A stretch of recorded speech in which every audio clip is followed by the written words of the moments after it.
పరిష్కరించాలని డిమాండ్ చేస్తూ వరంగల్లో వైద్య విద్యార్థులు ఆందోళన నిర్వహించారు. గత 3 నెలలుగా స్కాలర్‌షిప్లు లేక ఇబ్బందులు పడుతున్నామని విద్యార్థులు ఆవేదన వ్యక్తం చేశారు. కళాశాలలో మౌలిక వసతులు కల్పించాలని వారు డిమాండ్ చేశారు. 6 నెలలుగా తమ సమస్యలను ప్రభుత్వం దృష్టికి తీసుకొచ్చినా ప్రభుత్వం స్పందించడం లేదని విద్యార్థులు ఆరోపించారు. జూన్ 24లోగా సమస్యలు పరిష్కరించకుంటే ఓపీ సేవలు నిలిపివేస్తామని విద్యార్థులు హెచ్చరించారు. అంతకుముందు ఎంజీఎం ఆసుపత్రి ఆవరణంలో ఉన్న మహాత్మా గాంధీ విగ్రహానికి విద్యార్థులు వినతి పత్రం సమర్పించారు.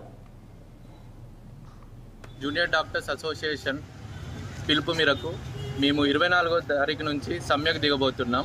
సమ్మెలో మేము ఎలెక్టివ్స్ అండ్ ఓపీస్ అన్ని బైకాట్ చేసి సమ్మె చేస్తాము.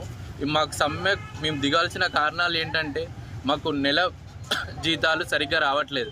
2-3 నెలలే తప్ప ఒక్కసారి జీతం వస్తుంది.